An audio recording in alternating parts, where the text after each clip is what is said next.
6000-ഓളം വിദ്യാർത്ഥികൾ മാറ്റിവെച്ച സഹോദയ സ്കൂൾ കലോത്സവത്തിന് ഒരു വലിയൊരു നേതൃസമിതി വേണം.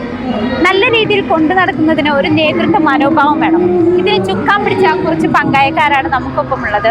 വലിയൊരു പരിപാടിയുടെ വിജയത്തിന് വേണ്ടി മാറ്റുരയ്ക്കുന്നതിനും പിന്നിൽ പ്രവർത്തിച്ച കുറച്ച് പേർ നമ്മുടെ അറഫയുടെ സ്വന്തം അധ്യാപകരും മറ്റു അംഗങ്ങളുമാണ് നമുക്കൊപ്പം ചേരുന്നത്. നമുക്ക് ചോദിക്കാം, എങ്ങനെയായിരുന്നു ഇതിന്റെ ഒരുക്കങ്ങളും ഈ ഒരു വിജയത്തിന് വേണ്ടി പ്രവർത്തിച്ച ഒരുപാട് മാസക്കാലം പ്രവർത്തിച്ച കുറെ ദിവസങ്ങൾ ഉണ്ടായിരുന്നു, അതെങ്ങനെയായിരുന്നു ചോദിക്കാം. ടീച്ചർ പറയൂ, എങ്ങനെയായിരുന്നു ഇതിന്റെ ഒരുക്കങ്ങൾ? ഞങ്ങളെല്ലാവരും അറഫ ഇംഗ്ലീഷ് സ്കൂളിലെ സഹപ്രവർത്തകരാണ്. ഈ സ്കൂളിൽ ഞങ്ങൾക്ക് 2ാം വട്ടമാണ് ഇത്രയും വലിയ വിജയകരമായി തന്നെ തൃശ്ശൂർ കലോത്സവ് 2025 ഹോസ്റ്റ് ചെയ്യാനുള്ള ഒരു അവസരം കിട്ടുന്നത്. ഈ ആതിഥേയത്വം ഞങ്ങൾ വളരെയധികം അഭിമാനപൂർവ്വം തന്നെ സ്വീകരിച്ചിരിക്കുകയാണ്. ഇതിൻ്റെ പിന്നിൽ എന്ന് പറയുന്ന ഒരു കഥ തന്നെ പറയാനുള്ള രീതിയിലാണ്. കാരണം ഞങ്ങൾ അത്രയധികം ഇത്രയും ഒരു മെയിനായിട്ടുള്ള കൺവീനർ കമ്മിറ്റി ഉണ്ട്, അതുപോലെ തന്നെ കോർ കമ്മിറ്റി ഉണ്ട്. അധ്യാപകർ അവരുടെ അധ്യാപനത്തിനോടൊപ്പം തന്നെ ഈ കലോത്സവത്തിന് അതിൻ്റെ വിജയകരമായ അത്യുന്നതങ്ങളിൽ, അതായത് എല്ലാം സ്കൂളുകളിൽ മുന്നിൽ വെച്ച് അറഫ എന്ന ഒരു വൻ സ്തംഭത്തിനെ എല്ലാവരുടെയും മുമ്പിൽ ഒരു വിജയകരമായി തന്നെ ഈ കലോത്സവത്തിനെ മുന്നോട്ട് കൊണ്ടുപോകാൻ വളരെയധികം ഞങ്ങൾ പരിശ്രമിച്ചിട്ടുണ്ട്. അതിൽ ടീച്ചിങ്ങും നോൺ ടീച്ചിങ് സ്റ്റാഫും അതല്ലാതെ എല്ലാ രീതിയിലും എല്ലാവരും ഈക്വലി നമ്മളെ വളരെയധികം സഹായിച്ചിട്ടുണ്ട്. വളരെയധികം സഹായകരമായിട്ടുള്ള ഒരു ഘടകം എന്ന് പറയുന്നത് ഞങ്ങൾക്ക് വളരെ സ്ട്രോങ് ആയിട്ട് വളരെ ഉന്നതമായിട്ട് തന്നെയുള്ള ഒരു മാനേജ്മെൻറ്റ് തന്നെ ഞങ്ങളുടെ പിന്നിൽ പ്രവർത്തിക്കുന്നുണ്ട്. അതുപോലെ ഞങ്ങളുടെ പ്രിൻസിപ്പൽ മാഡം വസന്ത മാഡം ഞങ്ങൾക്ക് എല്ലാം രീതിയിലുള്ള ഉപദേശങ്ങളും ഏത് രീതിയിൽ ശരിയായ രീതിയിൽ അതിനെ എങ്ങനെ മുന്നോട്ട് കൊണ്ടുപോകണം എന്നുള്ളൊരു വൻ നേതൃത്വം തന്നെ മാഡത്തിൻ്റെ ഭാഗത്തു നിന്ന് ഞങ്ങൾക്ക് കിട്ടിയിട്ടുണ്ട്. അതുപോലെ ഈ ഓരോ മണൽത്തരി എന്ന് പറയുന്നത് പോലെ നമുക്ക് ഈ ഒരു കലോത്സവത്തിൻ്റെ വിജയത്തിനായി ഞങ്ങളെ സഹായിച്ചിട്ടുണ്ട്. അതായത് ഇത്രയും 27 സ്റ്റേജുകളിൽ 1073 സ്കൂളുകൾ 7000 പാർട്ടിസിപ്പൻസ് എന്ന രീതിയിലാണ് നമ്മളിതിനെ ഈ 3 ദിവസങ്ങളിലായിട്ട് നയിച്ചു പോയിട്ടുള്ളത്. അതുപോലെ തന്നെ എല്ലാ സ്റ്റേജുകളിലും കലാപരമായിട്ടും സാഹിത്യപരമായിട്ടുള്ള ഓരോ ഇനങ്ങൾ നടക്കുമ്പോഴും അതിനനുസരിച്ചുള്ള ജഡ്ജസും അതിനെല്ലാം ഒരുക്കി തന്ന സഹോദയയുടെ എല്ലാം മെമ്പേഴ്സും അതിൽ വളരെയധികം സഹായം ഞങ്ങൾക്ക് നൽകിയിട്ടുണ്ട്. ഇതിൽ ഒരാളുടെ പ്രത്യേകിച്ച് പേര് ഏറ്റെടുത്ത് പറയേണ്ട ആവശ്യമില്ല എന്നാണ് ഞങ്ങളുടെ വിശ്വാസം. കാരണം എങ്ങനെയാണോ ഒരു കയ്യിലെ 5 വിരലുകൾ ഒപ്പമുണ്ടായാൽ അതെങ്ങനെയാണോ ഒരു പ്രവൃത്തി ചെയ്യാൻ സഹായിക്കുക, അതേപോലെ തന്നെയാണ് ഓരോ അംഗങ്ങളും ഈ കമ്മിറ്റിയിൽ ഈ കലോത്സവത്തിനെ വൻ വിജയമാക്കാൻ സഹായിച്ചിട്ടുള്ളത്.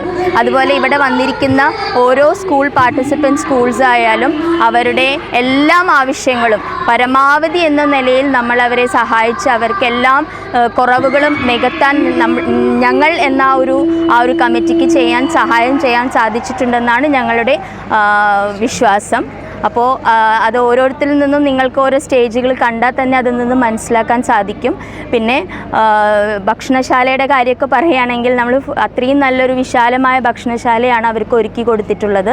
3 ദിവസങ്ങളിലായിട്ട് പ്രാതലായാലും ഉച്ചയ്ക്കുള്ള ഭക്ഷണമായാലും അതുപോലെ ടീയും അതിൽ മറ്റുള്ള സ്നാക്സ് ആയാലും രാത്രിയിലുള്ള ഭക്ഷണമായാലും എല്ലാവരുടെയും രുചിമുകുളങ്ങളെ ഉണർത്തിക്കൊണ്ടുള്ള അത്രയും നല്ല സ്വാദിഷ്ടമായ ഭക്ഷണമാണ് ഞങ്ങൾക്ക് ഇവിടെ എല്ലാവർക്കും കൊടുക്കാൻ സാധിച്ചിട്ടുള്ളത്.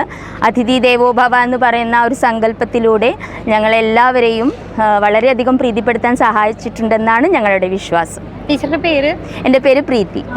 ഇത് നമ്മൾ ഒരു കലാമത്സരമാകുമ്പോൾ ഒരുപാട് പരാതികൾ ഉയർന്നു വരുന്ന ഒരു സാഹചര്യമാണ് ഉള്ളത്. അതായത് സമയബന്ധിതമായി തീർക്കണം, അതുപോലെ തന്നെ മെഡിക്കൽ തൊട്ടിട്ട് പല കാര്യങ്ങളും ശ്രദ്ധിക്കണം. അതെങ്ങനെയായിരുന്നു? കൂട്ടായ ഒരു പ്രവർത്തനം എങ്ങനെയായിരുന്നു? തീർച്ചയായിട്ടും ഞാൻ പറഞ്ഞല്ലോ, ഓരോ കാര്യങ്ങൾക്കാലും ഇവിടെ നമ്മൾ ഇത്രയും വലിയ ഇത്രയും ഒരു 3 ദിവസത്തെ ഇത്രയും മഹാമാമാങ്കത്തിന് തന്നെ പറയാം, നമ്മൾ ഓരോ കമ്മിറ്റികളെ ആണ് രൂപവൽക്കരിച്ചിട്ടുള്ളത്. ഓരോ ചെറിയ കാര്യങ്ങൾക്കും പോലും ഓരോ ചെറിയ കമ്മിറ്റി രൂപവൽക്കരിച്ചിട്ടുണ്ട്. ആ കമ്മിറ്റിയിൽ നമ്മൾ ഈ പറയുന്ന ഓരോ ഇഷ്യൂസും അല്ലെങ്കിൽ ഓരോ ഘടകങ്ങളെയും ഉൾക്കൊള്ളിച്ചുകൊണ്ട്, കാരണം ആ ഒരു കമ്മിറ്റി ആ ഒരു പ്രത്യേക കാര്യങ്ങൾ മാത്രം ചെയ്യാൻ വേണ്ടി ശ്രദ്ധ കേന്ദ്രീകരിക്കും. അപ്പോൾ നമ്മൾ മൊത്തത്തിൽ ആ ഒരു കലോത്സവത്തിനെ വൻ വിജയമാക്കി തീർക്കാൻ വളരെയധികം സഹായിച്ചിട്ടുണ്ട്. ഈ സംസ്ഥാന സ്കൂൾ കലോത്സവത്തിലേക്കുള്ള ഒരു ചുവടുവയ്പ്പാണ് ജില്ലാ കലോത്സവം. തീർച്ചയായും. അതെ, ഇനി അറഫ പ്രതീക്ഷിക്കുന്നുണ്ടോ ഇനി ഒരു വർഷങ്ങളിൽ സംസ്ഥാന സ്കൂൾ കലോത്സവം തീർച്ചയായും ഞങ്ങൾക്ക് ഒത്തായ ഒരു ഐക്യത്തോടു കൂടി തീർച്ചയായിട്ടും ഇതേ ലെവലിൽ തന്നെ നമുക്ക് ചെയ്യാൻ സാധിക്കും. ഇനി സംസ്ഥാന സ്കൂൾ കലോത്സവത്തിലേക്കുള്ള ഒരു ചുവടുവയ്പ്പാണ് ജില്ലാ കലോത്സവം എന്നാണ്. ഇനി അടുത്ത വർഷങ്ങളിൽ നമ്മൾ അറഫ 2 കൈ നീട്ടി സ്വീകരിക്കുകയാണോ സംസ്ഥാന സ്കൂൾ കലോത്സവം? ഇനി ഇവിടെ വരട്ടെ എന്നുള്ള ഒരു ആഗ്രഹം ഉണ്ടോ എല്ലാവർക്കും? തീർച്ചയായും ഞങ്ങൾ 2 പ്രാവശ്യം ഈ ജില്ലാ കലോത്സവം നടത്തി. ഞങ്ങൾക്ക് അതിൻ്റെ ഒരുപാട് പരിമിതികളിൽ നിന്നുകൊണ്ട് തന്നെ ഞങ്ങളത് വളരെ വിജയകരമായി മുന്നേറിക്കൊണ്ടിരിക്കുകയാണ്. അതുകൊണ്ട് ഇനിയൊരു സംസ്ഥാന കലോത്സവം ഞങ്ങൾക്ക് കിട്ടിക്കഴിഞ്ഞാൽ ഇതിൻ്റെ എല്ലാ അപാകതകളും തീർത്ത് ഞങ്ങൾ അത് വളരെ നന്നായി തന്നെ ഏറ്റെടുത്ത് നടത്തുമെന്ന് ഞങ്ങൾ. നമ്മൾ അറഫയിലെ ടീച്ചേഴ്സാണ് ഇപ്പോൾ ഇതിനൊക്കെ നേതൃത്വം. പക്ഷേ നമ്മൾ ഇവിടെ പഠിക്കുന്ന വിദ്യാർത്ഥികളെയും കൂടി ഉൾപ്പെടുത്തിക്കൊണ്ട് അവർക്ക് ഒരു നേതൃത്വ മനോഭാവം കൊടുത്തുകൊണ്ടുള്ള പ്രവർത്തനങ്ങൾ എങ്ങനെയായിരുന്നു? സത്യത്തിൽ ഇതൊരു 3 ദിവസത്തെ പരിപാടിയാണെങ്കിൽ തന്നെ ഏകദേശം 1.5 മാസത്തോളമായി ഈ മുഴുവൻ ടീച്ചേഴ്സും ഞങ്ങളുടെ വിദ്യാർത്ഥികളും ഞങ്ങളുടെ അലുമിനി തുടങ്ങി ഞങ്ങളുടെ SPC അങ്ങനെ ഒരു വലിയ പട തന്നെ ഇതിൻ്റെ പിന്നിൽ പ്രവർത്തിച്ചുകൊണ്ടിരിക്കുകയാണ്. അവർക്ക് വേണ്ട സന്നാഹങ്ങളും അവർക്ക് വേണ്ട എല്ലാ ഒരുക്കങ്ങളും പിന്നെ നിർദ്ദേശങ്ങളൊക്കെ കൊടുത്ത് എല്ലാ വിധത്തിലും സജ്ജീകരിച്ചിട്ടാണ് ഞങ്ങൾ ഈ പ്രോഗ്രാമിന് വേണ്ടി ഇറങ്ങിയിരിക്കുന്നത്. അപ്പോൾ നിങ്ങൾക്ക് ഇവിടെ പരിസരത്ത് കാണാം, ട്രാഫിക്കുകളൊന്നും ഇല്ലാതെ നിയന്ത്രിക്കാൻ സാധിച്ചത് ഞങ്ങളുടെ വെഹിക്കിളിൻ്റെ ആളുകളായിട്ടുള്ള നോൺ ടീച്ചിങ് സ്റ്റാഫ് ഒരുപാടുണ്ട്. അവരുടെയൊക്കെ പിന്തുണ എന്ന് പറയുന്നത് ഈ പരിപാടി ഇങ്ങനെ ഒരു ഭംഗിയായി നടത്തുന്നതിൽ എല്ലാ ആളുകളുടെയും അകമഴിഞ്ഞ സഹായവും മെയ്ക്കായി മറന്നിട്ടുള്ള പ്രവർത്തനം ഉണ്ടായിട്ടുണ്ട്. അങ്ങനെയാണ് ഈ ടീച്ചേഴ്സും ഞങ്ങൾക്ക് എല്ലാവർക്കും വിദ്യാർത്ഥികളടക്കം ഞങ്ങളുടെ 2500ഓളം വരുന്ന വിദ്യാർത്ഥികളും PTA എല്ലാവരും ഇവിടെ നിന്ന് ഈ 3 ദിവസങ്ങളിലായിട്ട് ഇതൊരു ഉത്സവമായിട്ട് കൊണ്ടാടുകയാണ്. അപ്പോൾ നേരത്തെ ഇവിടെ ടീച്ചർ പറഞ്ഞ പോലെ ഇനിയൊരു സംസ്ഥാന കലോത്സവം അറഫയുടെ മുറ്റത്ത് വരും എന്നുള്ള പ്രതീക്ഷയിലാണ് ഞങ്ങളുള്ളത്. അതിനുവേണ്ടി എല്ലാ സന്നാഹങ്ങളും ടീച്ചേഴ്സും ഞങ്ങളുടെ PTA-യും മാനേജ്മെൻറ്റും എല്ലാം ഒരുക്കിയിട്ടുമുണ്ട്. സ്കൂൾ കലോത്സവങ്ങളിൽ ഏറ്റവും എടുത്തു പറയേണ്ട ഒന്നാണ് ഫുഡ്. ഇവിടെ നമുക്ക് വെജ് വേണ്ടവർക്ക് വെജ്, നോൺ വെജ് വേണ്ടവർക്ക് നോൺ വെജ്, അങ്ങനെയുള്ള ഒരു സമ്പ്രദായം കൊണ്ടുവന്നിട്ടുണ്ട്. ആ ഒരു ചുമതലകളൊക്കെ ആയിരിക്കും. സത്യത്തിൽ എല്ലാ കലോത്സവങ്ങളിലെയും ഒരു മെയിൻ ശ്രദ്ധാകേന്ദ്രം എന്ന് പറയുന്നത് ഭക്ഷണങ്ങൾ പാകം ചെയ്യുന്ന പാചകപ്പുരയും അതിനോടനുബന്ധിച്ച ഫുഡ് കോർട്ടും തന്നെയാണ്.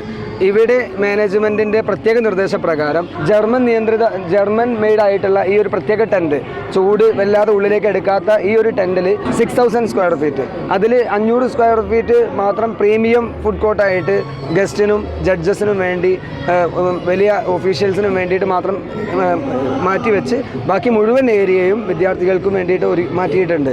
അങ്ങനെ നല്ല രീതിയിൽ ഫുഡ് കൗണ്ടർ ഭക്ഷണം തന്നെ ഒരു പരാതിയും ഇല്ലാതെ നല്ല രീതിയിൽ വെജ് വേണ്ടവർക്ക് വെജ്, നോൺ വെജ് വേണ്ടവർക്ക് നോൺ വെജ് ഫുഡ് കൂപ്പൺ സിസ്റ്റത്തിലൂടെ അധികം ക്യൂ ഇല്ലാതെ 20ഓളം കൗണ്ടറുകളിലായിട്ട് വിതരണം ചെയ്യാനും ഞങ്ങൾക്ക് സാധിച്ചിട്ടുണ്ട്. അത് ഫുഡ് കമ്മിറ്റി നമ്മുടെ സ്മിഷ ടീച്ചറിൻ്റെ നേതൃത്വത്തിൽ വലിയൊരു വിങ് തന്നെ അതിൻ്റെ പിന്നിലുണ്ട്. ഞങ്ങളെല്ലാവരും ഈ സമയം സ്മരിക്കുകയാണ്. തൃശ്ശൂർ ജില്ലാ കലോത്സവം സമാപനം കുറിക്കുകയാണ്. ഇനി സ്റ്റേറ്റ് കലോത്സവത്തിന്റെ തുടക്കം അതെങ്ങനെയായിരുന്നു? ആ പ്രൊസീജിയർ എങ്ങനെയാണ്? ഇവിടുന്ന് ആണോ ആരംഭിക്കുന്നത്?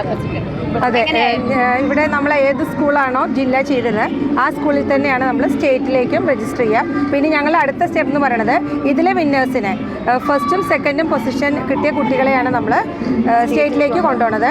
1 ആക്ട് പ്ലേ ഒഴിച്ച് ബാക്കി എല്ലാ ഐറ്റംസിലും ഫസ്റ്റും സെക്കൻഡ് പൊസിഷനും നമ്മൾ തൃശ്ശൂർ ജില്ലയെ പ്രതിനിധീകരിച്ച് സ്റ്റേറ്റിലേക്ക് മത്സരിക്കുന്നതായിരിക്കും. ഇത് ഓഫ്ലൈൻ മത്സരങ്ങളും സ്റ്റേറ്റ് ലെവലിൽ എങ്ങനെയാണ്? ഇവിടെ തന്നെയാണ് എല്ലാം നമ്മൾ തന്നെയാണ് ഇവിടെ രജിസ്റ്റർ ചെയ്യുക. അതിന്റെ പ്രൊസീജിയറിലേക്ക് കടക്കാൻ പോവാണ് ഞങ്ങൾ അടുത്തത്. ഇതിൽ അപ്പീലുകൾ വരുന്നുണ്ടോ ഇപ്പോഴത്തെ മത്സരങ്ങളിൽ? അപ്പീലുകൾ സാധാരണഗതിയിൽ ഇഷ്ടംപോലെ വരാറുണ്ട്. അതിനൊരു അപ്പീൽ കമ്മിറ്റി ഉണ്ട്, സഹോദയ ഒഫീഷ്യൽസ് അടങ്ങുന്ന ഒരു കമ്മിറ്റിയുണ്ട്. അത് അവർ അതിൻ്റെതായ രീതിയിൽ തന്നെ കൈകാര്യം ചെയ്യുന്നതായിരിക്കും.